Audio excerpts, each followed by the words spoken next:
Hey there, and welcome to another episode of Selling AI. Today we're diving into how you can stand out with storytelling in the age of artificial intelligence that's doing some of the other work for us now. I have Stephen Steers on this show today, and Stephen is a B2B sales consultant, keynote speaker, and author, probably not in that order, but he's advised hundreds of companies on sales storytelling and process. Here's what makes today's conversation interesting. Stephen's core thesis is that your story is what closes the deal, not your tech stack. So in today's episode, Steve and I are going to talk about what the explosion of AI-generated sales process looks like and how we can stand out as experienced sellers in this space. How he's actually replaced outreach with just high-touch speaking and free consulting to win his clients. And then really what happens to the future of selling when anyone can spin up a pitch deck in 5 minutes. All right, I'm excited about today. Let's do it. Stephen, welcome to the show. Hey, Warren, great to be here with you. Thanks for having me, man. I'm excited to dive in. Yeah, great. So first, give us your background. Obviously, we know the end state and your focus now. How did you get here? This is not the end state. This is a state way, right? We're further along in the book, but still have not written my final chapter. I'm from New York City. I've been in sales officially like a bit over a decade, and I started out selling ice pops as a kid. You know, you buy the 300 pack. And then I would sell 4 for $1. I think you get the whole pack for like $10, and that's how I would get more money for candy, which is what you buy when you're a young man who doesn't know much better. Then went from there to cutting grass and buying things on Craigslist and flipping them and reselling them. That's how I paid my student loans for the first 2 years after I graduated from college. So I've always been around sales, but it wasn't until I actually formally sat down in a room and started to understand what lead generation is like, how difficult this lifestyle can be sometimes, and like how you actually have to not just have something to sell, but you have to solve a real problem. And I didn't realize that until a number of years of like banging my head against the wall. You need to solve somebody's problem. And so I'm sure we'll unpack a lot of that today, but where we come into storytelling and why storytelling is, if you can tell a good story about how you've solved the problem someone's experiencing before, label it with the actual name of the problem and name of people and examples of how you've done it, you have a much higher likelihood of being able to have a conversation with somebody about how you can solve their problem. And I see a lot of sellers, a lot of people in tech, they talk about all the feature sets and all the bells and whistles that they built and how cool it is, but they don't actually know what problem it solves for their potential buyer. And that's why they don't sell anything. That's great. Well, I mean, that ice pop story is great. It sounds like it's like a 92% gross margin business. We really need to like get this out there. I think so, man. I think so. 4 for $1. That's a steal when you're on the subway, right? Like I'll do over that route, right? So that's fantastic. Cool. So let's dive into storytelling. I think the core is that you think that we're leaving money on the table by being mediocre at best storytellers out there. Tell me more about that. How should reps be deploying storytelling in the process? Why is this a powerful tool for buyers to hear? Yeah, great question. First and foremost, a story. Why a story? And first, like, I'm not telling you need to be Steve Jobs or some incredible cinephile who writes an incredible story. I mean, if you can, let's go for it. But it's more about the fact that you're clearly helping people understand that you know what problem they have, and you're using social proof in a way that creates a chemical response in a person. So coming back to it, we're going to talk about AI and tech stack and all these incredible tools we have access to. But at the end of the day, right, it's night, but at the end of the day, there's one key phrase I want to put out here to everybody. No matter what tools exist, no matter what the market says is the speed they want to move at, we are still, for now, until the robots take over, we're still humans solving human problems in a business context. Until that changes, you are still going to need to speak to a human about how you solve their problem, period. And one of the fastest ways, the fastest lines to getting to a place where you can help someone make a decision is a story. Why? Because it releases chemicals in the brain like oxytocin and other ones that help you actually have a person create real, genuine empathy and feeling. Why is this important in sales? Because emotion is the framework that we make decisions in. So if you can't make somebody feel something about their problem, about the solution, or about a future that they can't actually peg and invest in, you are not going to have them in a place where they can make a decision. A story is a really fast way to help somebody get into a decision-making framework so that when it comes time for you to make an offer and talk about how your services can solve their problem, not only have you demonstrated you've solved it before and you've given social proof that you've done it for somebody else, you've got them in an emotional state to say, Actually, you know what? We should continue the conversation. And that happens on their own. So that's the first place where people are leaving money on the table, is because they don't go into any call understanding that if I can help somebody get into an emotional decision-making mind frame, we're going to move the sale faster, and I'm going to be different than all my competitors who are not doing it. That's interesting. And so let's pull on this thread, right? So I say like, there's a lot that might change about the buying and selling process going forward, but Yeah. humans are going to want to buy from humans. In my For now, yes. my very logical framework and unemotional one, that meant that I don't want to talk to an AI, right? So like I just don't want to do that, right? But it's actually not what we're talking about here. I've heard this a couple times over the past few weeks, so this is starting to really pop its head up. When you say that chemical response, that emotional response, right? The first question I have is, do you think that most sales reps are thinking about generating that emotional chemical response, or no? Is that something you have to teach them? No, I think it's something you have to teach them. And so a lot of my work, or one of my favorite places to work with folks, is on their calls. So I have a framework I call context selling. And one of the key features of this, if we're thinking of it as a pyramid, it's the situations of selling. So the call is the place where you actually put rubber against the road. What does your process look like? What do your frameworks look like? What experience do you create for your customer or potential customer? And so when I listen to these calls and run through them, it's very clear for me where we're falling short. It's almost immediate. I can be like, oh, this is why I wouldn't trust you either, right?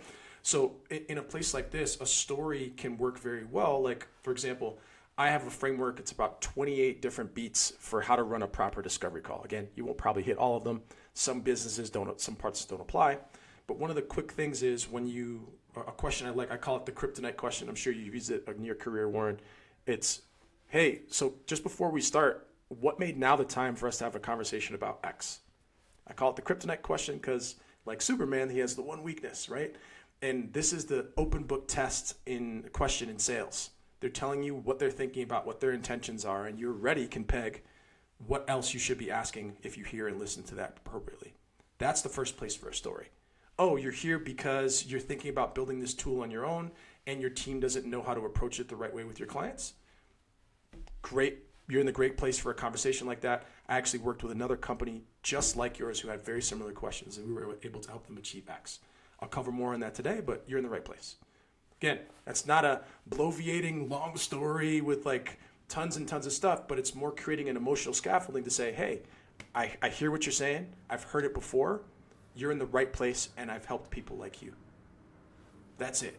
And that can lower some of the cortisol, which is a chemical that creates sales resistance, in order to then let you run the rest of your script, which is, I would say, get into an agenda, which allows people to calm down as well, because you're not going to sell them something. You just want to see if it's a fit.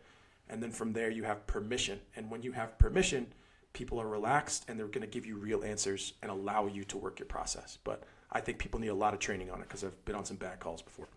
Yeah, I imagine you have been. I mean, this is a fascinating topic for me because I think I'm bad at this, and so let's pull at it some more, right? And so you would think, yes, Let me please, yeah, say I'm working on getting better at. working on getting better as of this moment when There you've it is. opened my eyes. So that's great.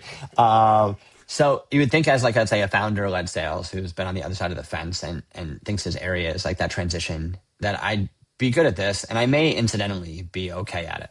But I'm working on it, and that I actually think about it too logically. You have this problem. It's the biggest problem. Actually, you don't even know it's a problem, and I have this tool to fix it, right? So like, I probably approach my sales process too much like that. So let's dive in deeper so we could help, let's say, reps that are listening to this, or leaders who have reps that may need enablement in this space get there. Do you feel that the barrier, let me phrase it this way, much of enablement is around what is my buyer's journey at this particular company? What is my product? I should have led with that first because people talk too much about that. And then like, what is the day-to-day, like what's the industry or what's my user's workflow like, so you can understand what their life is like. That's much of enablement. Do you think that we don't get to the storytelling piece of enablement because that stuff is table stakes and it's taking too long to get through it? Or do you think we should switch it? And I could say like, great, let me give you stories and we'll do a sales process a year from now. I think it absolutely switch it, right? I think three things you said was the day-to-day, the problem they're experiencing, and then the features. If I'm listening to you, I'd love to hear about, hey, so have you ever been stuck at this part of your process where you click 15 buttons and nothing's happening and then you get billed for something you didn't use? Right? That's relatable. That's Yeah. a story. It's Yeah. like, Yeah. that's exactly what's happening to a lot of folks who are experiencing this problem. And here's what it leads to. It leads to a massive drop in efficiency of your team. They're wasting time. They're getting emotionally frustrated, and it takes away from the real work of what you're doing, which is exactly why we built this. Yeah. This is That's the interesting. whole line of context, right? Most people lead with the features versus here's why, right? A story is about the why behind what is happening and why it exists in reference to the context a person experiences. That's the order. Yeah. This is an interesting gap. So it's almost like during, let's say, onboarding, enablement, first 3, 6, 9, 12 months, right?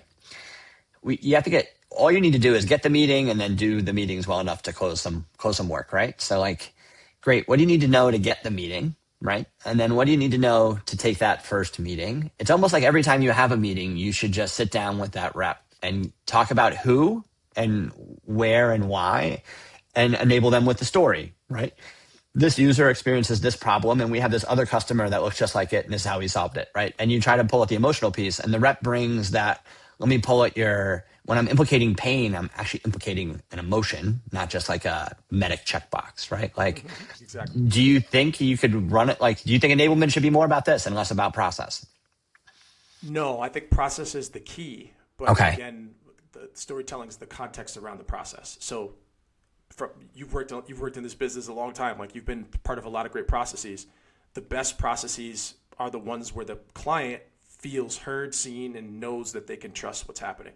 Yeah. And so it's the scaffolding around it. I think process is one of the most underrated and underutilized things in sales. That's why people don't sell more, right? They don't know where to look when there's a problem, right? That's why process is good.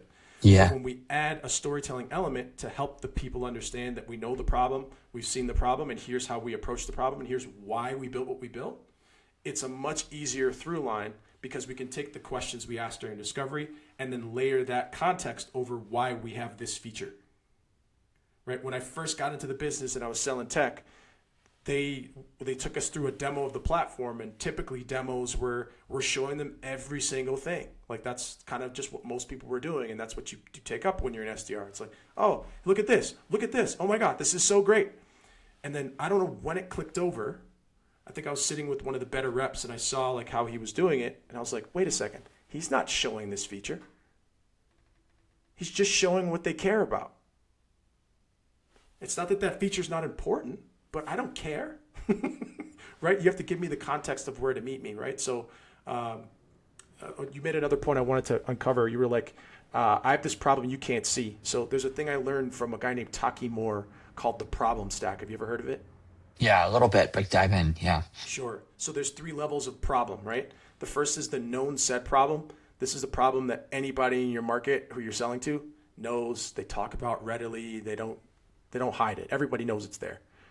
The second level, and my mentor calls this the 2 martini problem, is the known unsaid problem. So you go out for a drink with somebody, they trust you, and after about 2 martinis, they're going to tell you that something they only tell people they trust.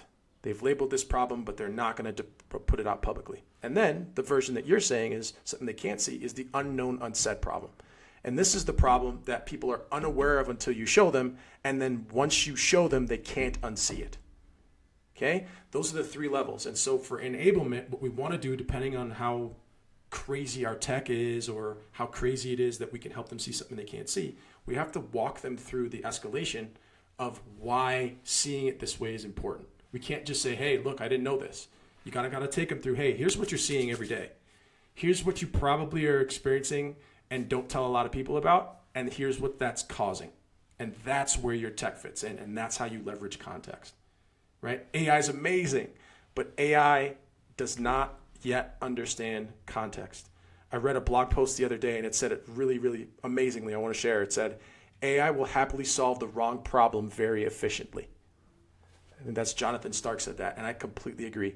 So people have these great tools, but they're probably not asking enough questions to solve the right problem. So they get the best output without the right context. And that's where experts like yourself, like potentially like myself, can add that extra layer to get the right as result efficiently with the right action plan to get the results we're all looking for. It's fascinating. I should start hosting more podcasts where I just get 45 minutes of free consulting work to help me with my own sales process. So this is That's great. kind of the point of most podcasts these days. But Yeah. that's So great. it's two threads. I'm going to stick on the thread you're on, and then I'm going to pull on another one here. Um, so problem stack, right? As you talk about this, so I've always thought, so right now I'm personally trying to solve a problem that unfortunately I think is kind of unknown. So you have to teach on it a bit, right? Yeah. Then I always lean back on everyone says that. So like, does anyone's out there like, we solve a problem everybody knows about? Like, it's great. I'm not the first level problem. It's the biggest surface level problem everybody understands. I feel like that's rare, right? So like everyone thinks they have to teach, right? I probably am not going through those three stages in the way that you're talking about. I'm probably leaping into the unknown. And so instead of going like, great, this is what everyone is experiencing in your market. Here's the underlying unsaid thing. And then here's the real problem to peel back. I jump right into the real problem. Do you find that one, you shouldn't do that? And two, that's common? Or, Yeah, I'm going to give you the consulting answers. It depends. I don't think it's the right way. Again, as we're talking through it, you're like, oh, like I'm walking through someone through a train. You're a very logical person, Warren. Walk me through the logic of how I can arrive at a place where it's like, oh, I didn't think about it that way. And once you have that, now you have their captured attention and they're going to be understanding of why your tech solution and your features and your deliverables are the right thing to solve not only the problems that they know about, but for the problem that they now cannot unsee. And so where I say that to anybody else, and the way you've described it here is, if we walk people through that train of logic, again, right there, that's a story too, right? That's a right? very Yeah. simple story. I read about that in the book. Shout out to Yeah. Taki Moore. This ascension, for lack of a better term, allows someone to experience the problem in the context that they know about it, which is the known said problem. Help them be understood for the known unsaid problem, where it's like, oh, like you do talk to people in this market where you do know what they're experiencing and what they don't really want to say publicly. You get it. And now I'm open to the context of what those mean for what I can't see, not before. If you just jump in, like for example, like I'm going to give you a ridiculous example right now, like it's absurd. But if I was like, Warren, there's aliens, and here's what they're going to do. Okay, Right. they're causing all this stuff to happen on Earth. You'd be like, yeah, all right. Now, again, that's a fantastical example. But if I was like, hey, have you ever noticed that you turned off the power in your house and the lights were on one time or two times? Have you ever seen a couple shooting stars? Like, again, I'm just making this up as I Right. go Yeah. along. But Right. I Right. Right. walk you through a situation you're familiar with, and then one you're like, hey, this happened. And then I give you the context of, hey, that's actually aliens. Now, fantastical Yeah. claim and ridiculous. And Right. Right. Right. I think Well, there are aliens, but you'd that's a probably whole be other convinced if conversation. we spend some more time on this. Yeah. Yeah, but Yeah. mathematically speaking, there probably are. But I'm just saying, like, if I'm going to make a fantastical claim, like, hey, you can't see this, I have to walk you through the logic of how we got there.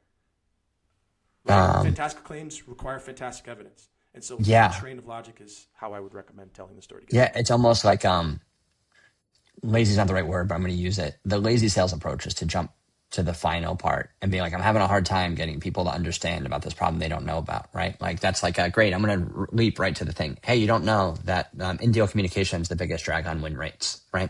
I probably said this yesterday. But like if you take them through a story, right? Like of what actually happened to a sales leader last quarter, right? Like, and then drive them into like, there's this thing under the surface that that's hard to talk about, like that is there, and then drag them to the final point that may be something they know in theory, but they haven't thought about in a while. That progression seems much better. I'm going to deploy it tomorrow, and I'll send you a check for the commission that we I post. accept checks. I accept Okay, crypto. Yeah, good, good, absolutely. good. That's all. Yeah, and I mean, just putting a bow on that, that's a natural way to provide an experience, right? You're a human solving a human problem in a business context.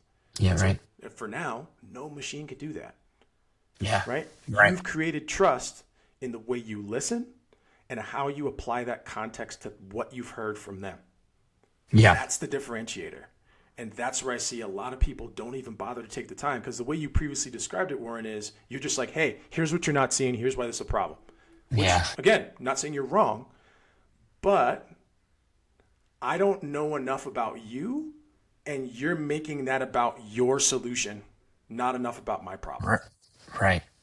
That's a good call out because if you think about like AI intentionally has to restrict the context down, where you as a seller is pulling from so many different areas of life, right? So the emotional one-to-one aspect, what's happening in a business, right? Like body language, what's happened in the past few meetings with a couple of folks that you're having. AI is going to be like, great, like you gave me this information. Based on this information, I'm going to produce a result out of that information. But it can't be like, you know what? I also remember when I was talking to a friend 6 months ago and they had a similar emotional response, right? Like they're not going to pull on that. You have to be context restrictive, otherwise it would be useless. A human being can pull on all those all those windows correctly. If they know what they're That's really doing, yes. interesting.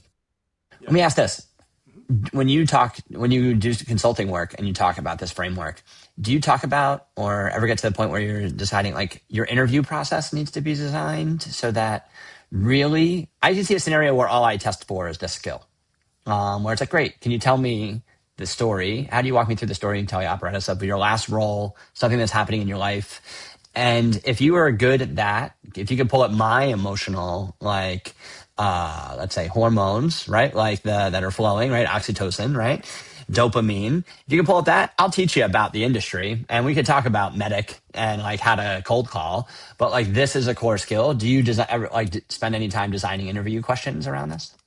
I have some training. I have a training I've done a few times called Building and Coaching a Non-Salesy Sales Team, where I go through what the interview process should look like, questions to Okay. ask, and stuff like this. So, yes, my 2 cents is the following. I think, and it's a hot take, I think soft skills are the most important skills right now within AI marketplace, period. Like, can you have a conversation with somebody? Can you ask good questions? Can you make someone feel seen, feel heard, and feel understood? If you can do those things, again, I could teach you medic. I could teach you how to work a process, right? Which leads me to another slight tangent I want to pull on here is sales and business development are not the same thing to me, okay? To me, business development is figuring out what is commercially viable, what conversation makes sense, and how the market would receive a thing so that we can then commercialize it and sell it. And you make a couple of sales across that thing, right? Sales is the repeatable process and system of getting customers and creating revenue. I mean this in the kindest way. You can just hire someone in to work a process, and as long as they stay on top of their follow-ups and hit their number, we're going to hit our number. But that's not the same skill as business development. Business development is like you finding a person online and starting a conversation to understand, is there a need here? What's the context of what's happening here? And from that context, then creating an opportunity for yourself. It's not the same thing. So what we've been talking about here, storytelling, works very well in sales if we have them itemized for the types of stories we work. And in business development, it's extremely important because we don't know if there's a need there yet. And once we uncover that need, then we can create context around how we can offer our solution. So for what I sell, which is consulting, it's generally very bespoke and it requires a lot of listening. So I'm always erring more on the business development side while working a sales process at the end because I can create the context from the conversations I have. Interesting. So I'm going to continue to take your really well thought out emotional stories and then try to break them into the fundamental process around it poorly. So if you think about it in that sense, right? So I was talking Workday, right? They have a like we've had solutions engineers that have been more like process. How is my software going to fit in your process? Pre-sales, so we can understand that implementation, what it'll be like, right? Workday has taken it one step further, where actually they have like a sales process person, right? That like ushers you through, let's say, stage 2 through stage 5 of the buying journey, right? So where it's like, while the account executive, right, is doing discovery, like finding pain, and like then walking you through, in theory, the emotional side of the buying journey, right? Like, why should you do this while someone handles the mechanics of the sales process? That's kind of what you're describing here, right? Where it's I'll stop there. Yeah, I think that's fair. The process is the process, but I don't care about the process until you've given me context. Yeah, right. And so that's really what the salesperson's job is. Obviously, you want to uncover pain, but it's like, hey, I understand that these are the real problems in your business. Here's what they're affecting, and here's what stands to happen or not happen if we don't solve this problem. Does that make sense? Okay, nice. So based on that, here's the process that we recommend for people in your position to walk through so that there's very clear deliverables, there's measurable outcomes, and at each one of these instances, we're going to affect the metric that you care most about. Yeah. That's the job of the salesperson, is to bridge those two worlds. And we work a process so we know where things, like, this is the reason a process is important. It's pretty simple. We know where to look when something breaks, right? You have top of funnel, middle funnel, bottom of the funnel for the most plain thing. If we're getting 100 leads at the top and then we're only getting 10 in the middle of the funnel and then 1 at the bottom of the funnel, we have a couple places to look, but it's like, if I have 100 leads, why am I only getting 10 here? Am I asking the right questions? Am I even targeting the right ICP? If I only closed 1, what's the difference between those 10 and that 1? What happened here? So we know what to look at for the indicators to know what to change or update. A process is always a living organism because we know where to look and where to update for change. But again, a process is useless until we apply context to it. And so when we come back to AI, a lot of people have all these crazy AI processes, but they don't have any context added to them, which is why they're, again, as Jonathan Stark says, they're moving very efficiently in the wrong direction. Yeah. It's a good way to put it. Because I've often thought that at some point in this buying journey, an account executive has to be a very effective project manager, right? Yes. So now it's like, great, we've agreed that there's a problem. We agree we might be able to solve it. We have to justify a longer term relationship here for us to be the one to solve this problem for you. And you're pulling people in from your organization. You're pulling people from their organization. You're painting the picture. You're trying to make sure that if you decide to buy, you get the value out of it, right? So like, that's two very fundamentally different skill sets. This would be like if you went from like a psychologist who's there to uncover like how you're feeling and how you can feel better in the future, then also turns into your nutritionist where they're designing meal plans for you, right? Like it's like very tactical, right? Like here's every day this is what you should eat. Well, no, those are two different skills, right? So like having either dragging that solution consultant more towards sales process management and like pulling the sales rep away so they could focus on this side of things would be like an interesting future state. Yeah, I think it could be. It doesn't also have to just be one person, right? So we segment funnels, right? You have SDRs who just go and get the meetings. Sometimes they take those meetings, sometimes they don't, right? Like that, it could just be a segmentation piece. And then we have a process where after discovery and we've booked in a secondary step, we then bring on the nutritionist to add a little bit more color and whatever that looks like. So yeah, I would agree. Do you have a storytelling framework for, let's say, the outreach side of things, like for like a BDR? Like you have a real short window, right? But like you still want to pull on some emotion to get them on the call. Is there something there? Yes, and so I think we kind of talked about like in our last conversation. I think scale is kind of dead. Right. So and here's what I mean by that. There's tools. And I think we were talking about this last time too. You can send 10,000 quote unquote personalized emails a day, which is, that's absurd. We would have dreamed about doing that 5-10 years ago. Right. But if you can do it, so can every other seller with a marginal cost, which means your buyer is so inundated with so many messages that why should they care about this? There's just too much, right? So it's a lot. So when I usually start working with folks, I work with reps, I work with founders, I work with teams all across the board. I usually start with the biggest thing is like, how much money do we want to make this year? Right? Let's get the number. It's like, okay, That's an awesome goal. How many clients is that? It's X amount of clients. Okay. If you are a completely average salesperson, you're probably closing about 20%, right? That's industry average is 20%. Like if it's just stock bone, like what everybody else is doing. Which means we then need to talk to or have a 5x amount of conversations running over the course of the year in order to hit that 20%. In order to hit that, we probably need to have 5x that of conversations started. Okay? Right, yeah. Over the course of the year. So let's say, just for simple math, that we want to close $1 million, okay?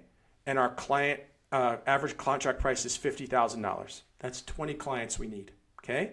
Which means we need to have 100 conversations with real people and opportunities over the course of the year, which means we probably need to talk to about 500 people over the course of a 12-month year, which is a really reasonable amount. That's 60 people a month. Yeah. Right. Or less, Yeah. less than 60 people a month we need to just start conversations with. So when we do math this way, right? And that's like 1 to 2 conversations of very well done research and highly contextual stuff done. I need to talk to 2 people a day, Right. every day for a month, Yeah. right? How much more effective can I be if it's like, hey, I've identified these 60 people I want to talk to this month. What context can I get if I'm on LinkedIn, if I'm on email, what events are they going to, et cetera, what podcasts are they on? Like, if you have a much more tailored approach that way and your volume's not as high, but you can be that much more effective, again, you could use AI tools to help you find these types Right. of Gather contextual context. elements. Right. Yeah. But I don't think volume's the key now. I think it's a much more high-touch, highly personalized approach that's going to get you there because, again, humans solving human problems in a business context.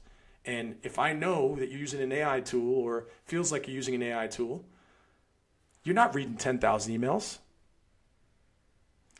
You're also, your template probably has some tells that show it's not going to work. Like, it's not going to be perfect on every single one of them. Something's going to look weird. You're going to leave a bracket in there. Like, it's going to look weird. Yeah. Right. And again, at that scale, whatever, good for you. If you could probably work the math out and get a couple people back for it too. And that's fine. I'm not telling people not to do it. I'm just saying for me, for what I sell, and for how I think most people should think about selling, you can go into a much smaller group of people and have a real conversation with them. Like, even look how we met. I was like, hey, I didn't try to sell you. I'm not trying to sell you anything now, but it's like we just had a conversation with each other. We got to know each other a little bit. Right. Yeah. Now I can refer people to you because, like, oh, I know Warren. Warren solves this problem. Here's why you should talk to Warren, or Right. vice versa for me.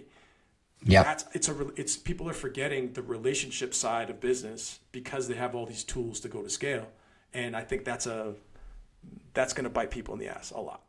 Yeah. And so what you're talking about there is using the tools to deprioritize or filter, right? So like we have this, we still struggle to understand our SAM, SOM, TAM, right? So that's a struggle. We still struggle to understand our ICP, right? Like, but filtering down, taking a broad brush and saying, you know what, like a good example is I was in dental before and we sold the dental groups, but like our product didn't really work well for ortho or oral surgery. And a lot of times those people look just like dental groups when you're looking at a public view. Using a tool to parse that down was really helpful. Like, no, we thought we had 900 accounts we go after. 400 of them are in like tangential dental areas that we don't touch. So here's the 503, right? Like, and then like, could you get 1 more or 2 more filters down where there's 125 that like truly might buy, right? So like a third of them use our competitor that they're not going to switch from, right? Like, and a third of them are in this frame set where they're not going to use us. And now we're down to 125. And then how do you find the right people? That helps you close 10 deals a year. So it's still a numbers game. You still have to be talking to folks, right? But like, can you make the numbers work in your favor rather than like broad brush it? And then use a really human day-to-day, I have a presence in your market. We should have a conversation approach to talk to 1 out of 5 of those people if you're looking at your 5-5 math there. That's it. That's the simple, again, that's a very, very boiled down to the root version of it. Again, tons of Yeah. details and Right. we would need to customize it for your specific ICP and all that other stuff too. But yes, absolutely. Once we look at that math, I know what I'm supposed to do every day. I know where I'm supposed to be at the end of every week, every month, and every quarter. And that's where I know where to look to update or move something around. And if it's simple that way, we don't get lost in the tens of thousands. And again, if you had 10,000 emails you sent out a month or a day, and you get a bunch of responses, your business is broken because you can't respond to these people in enough time. And people are gonna be like, I don't trust this. Let me flag this. Well, also I have like, if I had a 3% response rate on 10,000 emails, that's 300 responses, right? That would be a really high response rate. I'd be thrilled for that, right? Amazing. 300 responses. I mean, half of those people aren't going to show up. And then on top of it, it's 10 different industries and with 4 different personas. I might have like 8 people that are actually the people that might be helpful in determining whether they have a problem that I can solve. So like the numbers get pretty stark. So I took 300 meetings to get down to the 8. Could you send 1,000 emails and get to that 8 much more efficiently would be the scenario. Yeah. Agreed. I totally agree. Yeah. Great. So you talk about this. You say there's 3 types of objections here. Let's get tactical sales process again too. Price, solution, fit, and timing. You say that reps need to be armed with a story for every one of these objections that happen throughout the buyer's journey. Tell me more about that. Do you have an example or give me more about that thesis? Yeah, I think when there's many objections you hear. So I first want to start with what is an objection. Let's define an objection. An objection is a request for more information. That's it, right? As long as we look at it that way, it's not that they don't want to buy, it's not that they don't like you, it's that they don't have enough information to make a good decision. And when we boil most things down, it comes down to price, as in, can I afford this? Fit, as in, is this going to work for me, right? Do you understand me and what I need, and can you actually do this? And then timing, is now the right time to solve this? And so I maintain that those are the only three. Everything else you've heard boils into some version of that. So somebody's like, oh, I got to talk to my spouse. It's like, that is a fit objection. Is this going to work for me? Do I have the right story to be able to tell this person to share with their spouse so they can come to an head and make a decision, right? Do I invite the spouse on the call? Timing, as in, is this at the right point in my billing cycle? Is this the right time to invest, et cetera, et cetera? And then obviously price is the cost. So when we talk about a story and we talk about qualification and running a proper call, ideally speaking, you can answer for two of the objections inside of your discovery, which are timing and price, by mentioning and referencing other folks who have had similar situations and had similar problems and that we've solved those before. Doesn't mean they won't ask about it, but you already plant the seed with, hey, at the beginning, as we mentioned here, what made now the time? X, Y, and Z. Totally makes sense. We've seen this problem before. We actually started working with a company in a very similar industry to yours, had very similar problems, and here's where we got them to. I'm going to share a little bit more about that later, but I want to let you know you're in the right place to have a conversation like this. Boom. At the end of a call, after we've heard their needs, which is usually where we summarize their needs, we can go into more of that story. So you'd say, hey, I heard this, and that. Is that right? Cool. So like I said at the beginning, we work with a company like yours. I'd like to take a minute or two and just walk you through exactly what that looks like and how we did this for them. Here's where they were. Here's what we found. Here's what happened next. Cool. Does that sound like results that you might want to have for your business too? Yes. It's a fit. Right? Boom. Or at least a light fit, right? They're not going to say, no, it's not a fit, because they've acknowledged that that's something they want. Right? So one thing with call structure, and I'm nerding out here, so stop me. No, don't. The way we want to structure a call is, again, people are going to have objections. It's a natural part of sale. Again, they don't have enough information, or the way we portray the information doesn't allow them to have enough context to make a good decision. So it's always on us in discovery. But we can always take people back to the last place of agreement if there's something that we lose as we go further on. So the more we get them to say, hey, did I get that right? Did I miss anything? Does that sound like something you want? Does that make sense? That's the last place they've agreed. And so anything that comes after that makes a mess, we can just go back to the last point of agreement and work ourselves back. That's the important part of structuring in some of those ways. As far as the stories are concerned, when you hear someone's like, that's kind of, I don't know if now's the right time. And you say, that totally makes sense. You remember I just mentioned this company we work with. I was working with Julie and Stephanie, and they had the exact same concern that if now was the right time. And so when we did the math on where they were, where they wanted to get to, and how long it would take to get there, it was very clear that by waiting another 2, 3, or 4 months, they were going to be leaving in excess of $2 million on the table by not investing and not moving forward. So what I want to say is, as just a point of you thinking about it, as we run the numbers based on what we said today, it also looks like you're about to leave $1.5 million on the table by not addressing this problem. Again, I hope it's with us, but just in general, my job is to help you make a good decision. You're leaving about $1.5 million on the table over the next 3 to 6 months by not investing in something like this. So that, again, I'm spitballing here as we talk about it, Warren, but where I'm giving you an example of, I solved it for this person. Here's the math on how we did it. They also thought now wasn't the right time. And when we did the math, it made sense because they were going to leave this much money on the table. For that particular story that you just told, what's the bad, or let's say not bad response? What's the opposite response that's a little bit more typical? If you're like, listen, I bet you, if you're in a sales, you go into a sales organization you're consulting with and they're struggling, and you're like, listen, I bet you this is an area. And then you look at their meetings and this is what they're doing instead. What do you think maybe would be the alternate that you see a decent amount? What do I see people doing when they have that? Like, oh, I In don't that think it's a great timing time. objection, right? Like, hey, now is not a good time, right? Like, what's the typical response from an account executive there? When do you think would be a good time? Right. Yeah. Right. Yeah. Yeah. And again, I've made that mistake tons of times in my career, especially earlier in my career. The key to this is, and again, that's not a bad question. It just gives you no power. Right. Yeah. And so as my mentor likes to say, people hate to be sold to, right? They love to buy, but most people, you're at the mercy of someone's process for buying if you don't have a process for selling. And we know Okay. most people don't know how to buy anything. Right. And so if you're allowing someone to decide like, oh no, you know what? I don't know. We'll get back to you. Right. Yeah. That's when you've given them control and ceded control to them for whatever their whims are. And again, they may be totally well founded that now's not the right time. That's okay. Right. But Yeah. your job as a seller and more as a consultative seller, right? I'm not a pushy salesperson. If you're not locked in with me, you're not a believer, we're not going to work well together. Right. And that's Right. okay. But I want to Yep. leave you better informed. So what I just walked through would be kind of like a cost per objection handle in a story form. So that's like, here's how much you're spending a day, here's how much you stand to lose, etc. Right? Right. That would be one of the ways I would teach a rep in that context, again, depending on what they sell, to handle that particular objection and conversation around that. And what that enables you to do is to say, if we've itemized it, here's what you stand to lose over the next couple of days. And it's like, all right, cool. How much time do you need to think that over?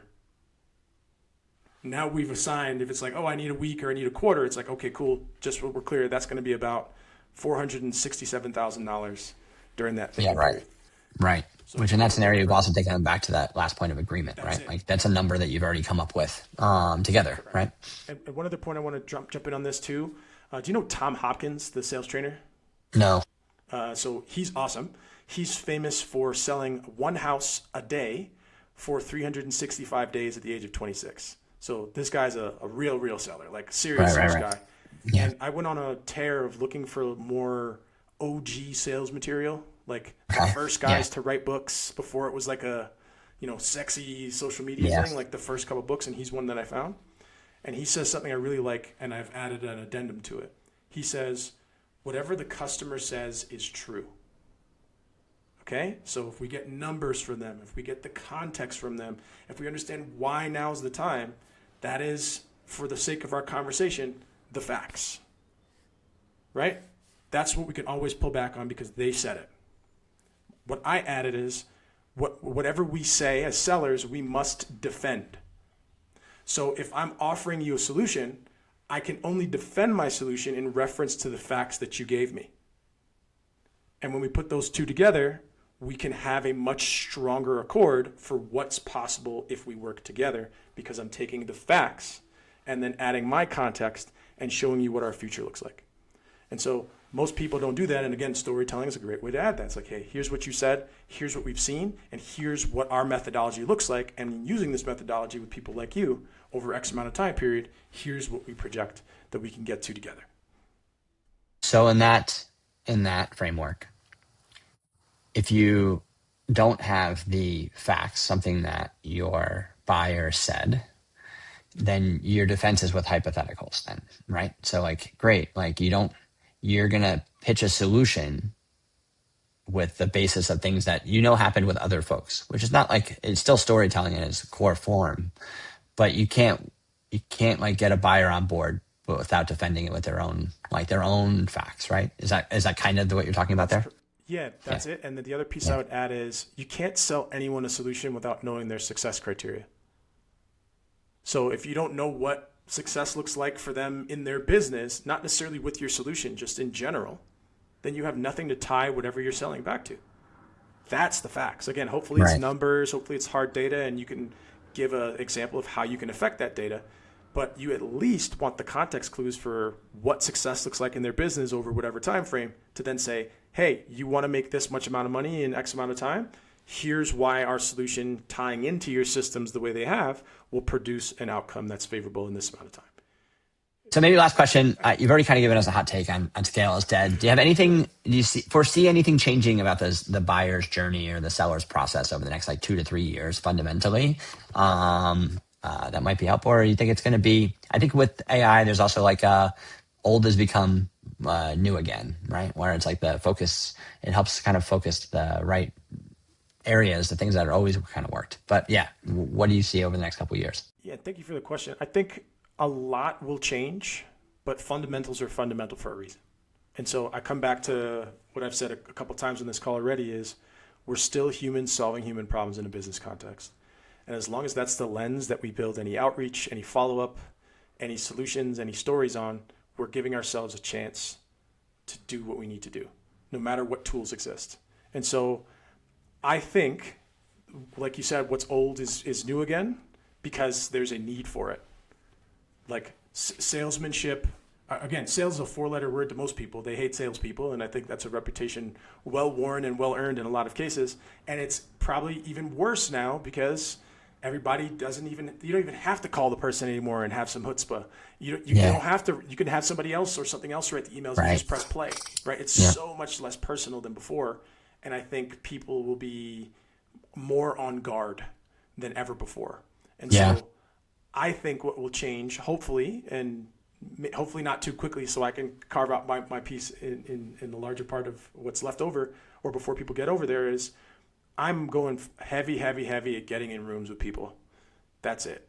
I'm somebody that needs to be experienced, and you spend time with me, you'll know if we're a right fit for each other. And again, I don't need thousands of anything in order to do very, very well. I need tens of. So that's how I'm focusing on it. And if that means I got to fly into a place and go sit down with somebody at a conference and meet them, and that costs me a little bit of money, my LTV is way higher to justify those costs. So again, my business is different than most. But what I would say is, what I think will change is most people will move further and further away from the fundamentals because they have a tool. And I think the people who are going to be really, really successful are going to leverage those fundamentals with the context of having understood human relationships to see outsized gains. And I think, Warren, that's going to be people like you and me. Interesting. And some of our That's fascinating. That's awesome. That's great. Any people that take your advice. Great. All right. Where can people find you, or where are you at, or plug what you're working on right now? Thank you for the question. You can find I have a couple of resources that might be helpful to your listeners on Stephen Steers, StephenSteers.com/podcast. You can download the call script that I have that I offer to people, and a couple of other resources that I use throughout my daily and whatever else. If you want to get in contact with me there, I'm also all over LinkedIn with content. I'm not really hanging out there. We talked about a little bit, but I'm easy to find. That's awesome. I'll put that link in the podcast notes for anybody that's trying to reach out. So, Stephen, really appreciate it. You have a thoughtful approach to the sales process that I think is a little bit different than most. So I appreciate it. I learned a lot on this particular call. So if nobody listens, you got one good, you landed home with one guy here. So, Stephen, I appreciate it. You have a good, take care. Have a good one. You too, man. Great to see you. Thanks again.